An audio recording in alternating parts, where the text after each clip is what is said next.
So these are all of my Deborah Lippmann polishes in my collection. I have exactly 35 of them, and yeah, I have a couple of minis. I have a lot of regular sized ones, I guess, and some of them were limited edition. I think some of them are still available though. So yeah, that is where I'm starting with my Deborah Lippmann collection. So the first color that I'm going to show you guys today is called Bring On The Bling, and this is a pearly top coat. This one I actually got as a gift with purchase, I think through Nordstrom.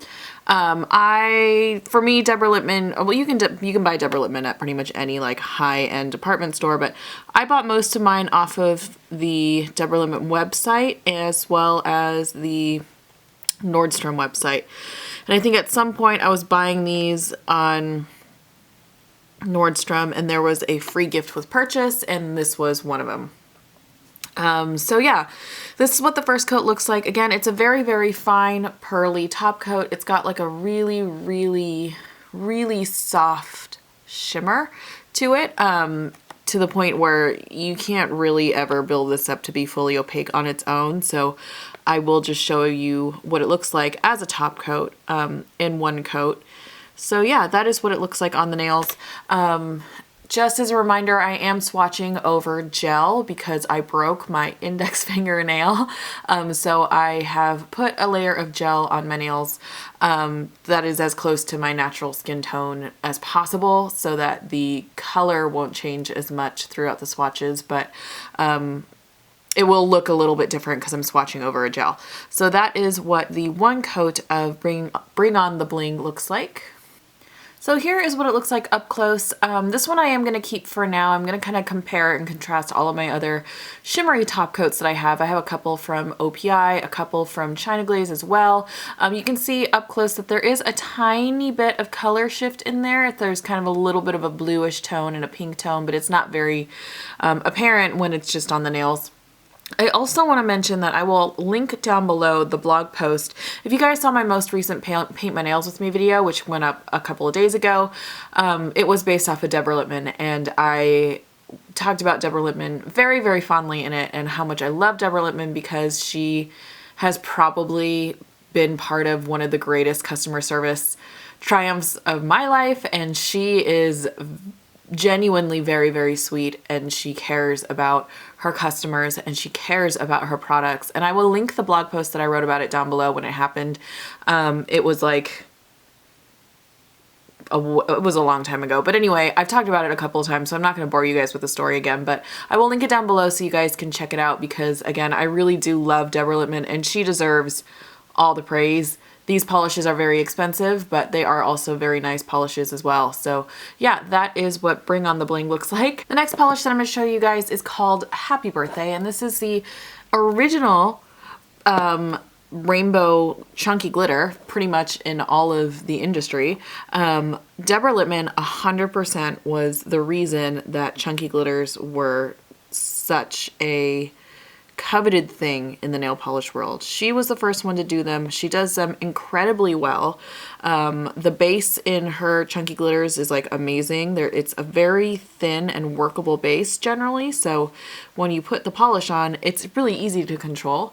And her like color combinations and her polishes were like landmark polishes, you know. They were the ones that people duped in the indie world. They were the ones that people wanted to buy but had to, you know, they're 20 bucks each, so you had to sort of save up for them. They're incredible polishes, and this was definitely the first one to kind of spark that.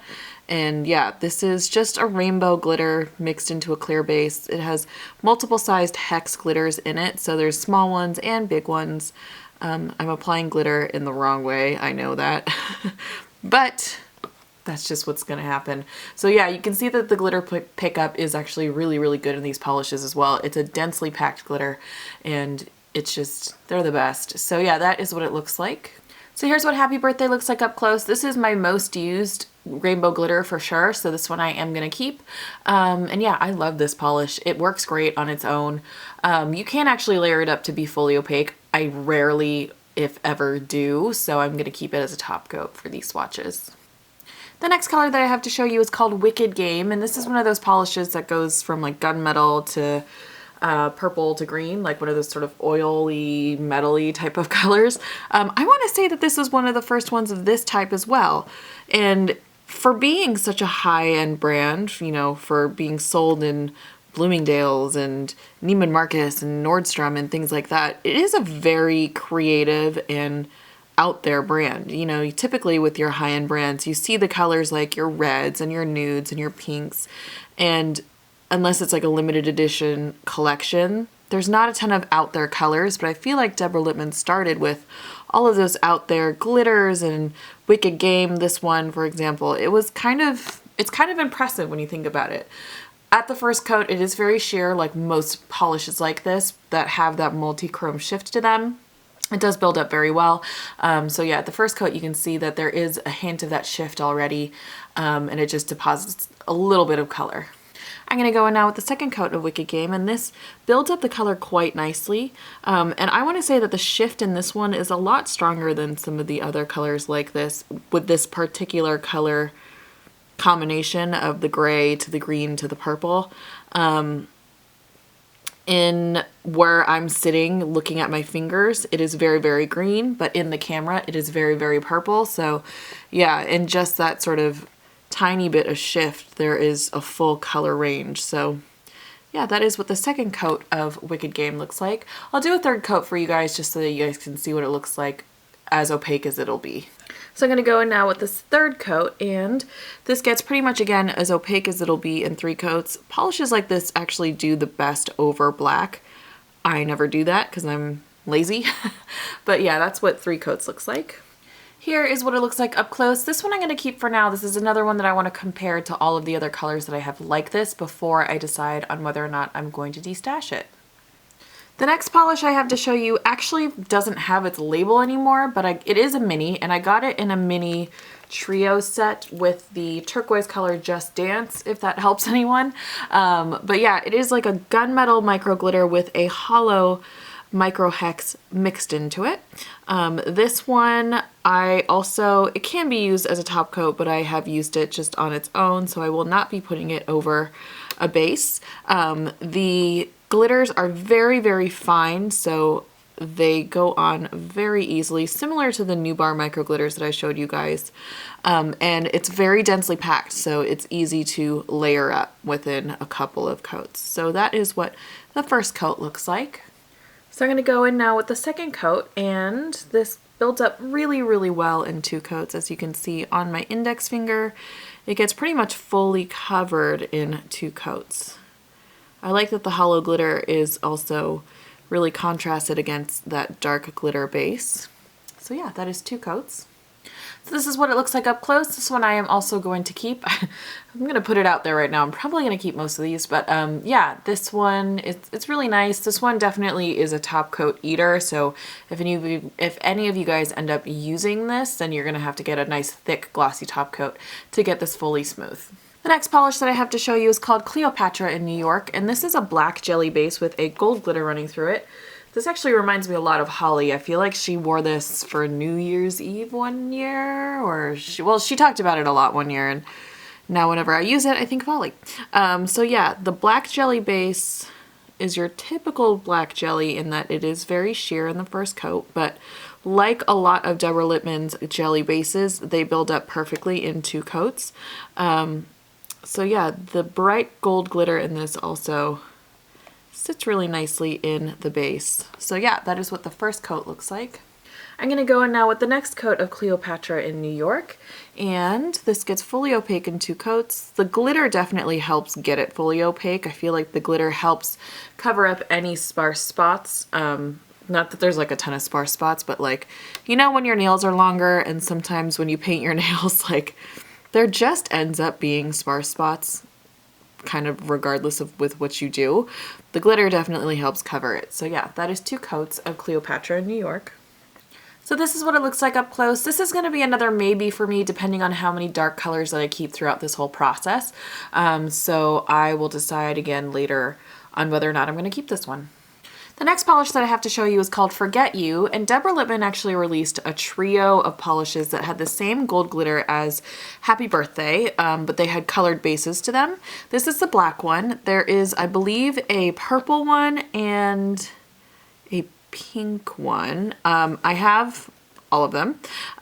So yeah, this is the black one. And again, there is a black jelly base with that same rainbow glitter. So yeah, that's what the first coat looks like. It has the same really beautiful glitter pickup as all of the other chunky glitters that I have from Deborah Lippmann. So yeah, that's the first coat of Forget You. I'm going to go in with the second coat of Forget You, and this is usually a 2-coater for me. I generally don't wear this one fully like opaque, even if in 2 coats it does look opaque. I kind of like the sparse look of the glitter with the jelly. This one does, because it's a dark base, pretty much get fully opaque in 2 coats, but the pink one and the purple one for me just doesn't get as opaque. So just a heads up for anybody that purchases any of these. So yeah, that's 2 coats of Forget You. So here's what Forget You looks like. This one I'm also going to keep. I just really like this polish in general, so yeah. Next polish that I have to show you is called Superstar. This is a brown base with a bronze glitter running through it. This is one that I genuinely didn't know all that much about before I bought it. You know, the super famous ones get all the like the attention, right? So Across the Universe and Lady Sings the Blues and things like that, you know, they get all the attention. And then this one I saw on her website, and I was just like, oh, I didn't know that she made like a bronze. So I picked it up, and this one also isn't a chunky glitter. So this one is sort of like a micro glitter. It's a little bit bigger than a micro glitter, but it is a bronze micro glitter in a brown base, and it's a really beautiful color. It's a really great fall color. I wear this once in a while in the fall because I kind of forget that I have it, but it covers so nicely to the point where it is fully opaque in 1 coat. I'll show you on my ring finger. When you use a thick coat, obviously that's not what happened on my ring finger, but yeah, when you use a thick coat, it is fully opaque in 1 coat. So here's what Superstar looks like up close. This one I am going to keep. This is a really beautiful 1-coater again, and it's a really nice fall color, and I'm hoping to wear this more. This is kind of the point of this project, right? For me to stash or to de-stash all the ones that I don't use, and to also rediscover polishes in my collection. This is, every time I use it, it's one of those rediscovering moments, but this is totally an underrated polish from Deborah Lippmann, and it's very, very beautiful. The next color I have for you is one of the True Blood colors from Deborah Lippmann. This is in the color Let It Bleed. This is the polish that I really wanted to get when they came out on HSN. This one came with a matching lipstick. And actually, I think both this polish and the lipstick were scented to smell like a perfume that came out with the same collection. So yeah, this one is a really beautiful vampy wine color. Perfect for True Blood, amazing, and I love it. This is one of my go-to dark reds. Whenever I want something just sort of sultry and sexy, this is it. So that is the first coat of Let It Bleed. It's almost fully opaque in 1 coat. I will do a second coat because I always do 2 coats of this. So yeah, that is the first coat of Let It Bleed. I'm going to go in now with the second coat of Let It Bleed, and I can totally smell the scent right now. And yeah, this gets fully opaque in 2 coats. It gets just that deeper color. It just gets sexier, it gets sultrier, I don't know if that's a word, but yeah, it's amazing in 2 coats. So yeah, that is 2 coats of Let It Bleed. So here's what it looks like up close. This one I am keeping as well. This one I'm keeping for practical reasons, but also for novelty reasons and just the memory behind getting this and just the story behind it. So yeah, that is Let It Bleed by Deborah Lippmann. The next polish that I have to show you is called Razzle Dazzle, and this is like a raspberry tone with a bunch of raspberry glitter running through it. It somehow made it into the red section of this video, but very, very pretty nonetheless. You can see that it is quite sheer in the first coat, but it does build up really beautifully. So yeah, that is the first coat of Razzle Dazzle. I'm going to go in now with the second coat of Razzle Dazzle, and this gets fully opaque in 2 coats. The color does get a little bit deeper, and then the glitter just comes out really, really nicely and really twinkly in the base. So yeah, that is 2 coats of Razzle Dazzle. So here's what Razzle Dazzle looks like up close. This one I am going to keep as well. I told you I'm probably going to keep all of my Deborah Lippmann polishes, but yeah, this one is really, really pretty. Another really nice fall color, and this one is actually really beautiful on the toes. So yeah, that is Razzle Dazzle by Deborah Lippmann. The last polish that I have to show you guys today is called Single Ladies, and this is it's lighter than Let It Bleed, and it's more red than Let It Bleed for sure. The Let It Bleed is a little bit more wine toned, where this one has definitely its red tone to it, and it's another very vampy, sexy red color for sure. This is opaque in 2 coats. In the first coat, you can see just how red it is compared to Let It Bleed was. So yeah, that is the first coat of Single Ladies. I'm going to go in now with the second coat of Let It Bleed, and again, this does get fully opaque in 2 coats. It does get a little bit deeper, and it does definitely read very dark on the nail in the second coat, but it still does look very, very red. So yeah, that is 2 coats of Single Ladies. So here's what Single Ladies looks like up close. Very, very pretty again. This one I'm also going to keep. So yeah, that is all of the polishes in this video I'm going to keep. I think that's the first time this has happened besides New Bar. So yeah, that is my Deborah Lippmann video. I hope you guys are doing well. If you guys like this video, if you could give it a thumbs up, that would totally make my day. Again, I will link down below my Deborah Lippmann story and my blog down in the description box. And if you guys didn't see my paint my nails with me that I did with my Deborah Lippmann polishes, I will link that down below as well. So I hope you guys are doing well, and I will see you guys soon.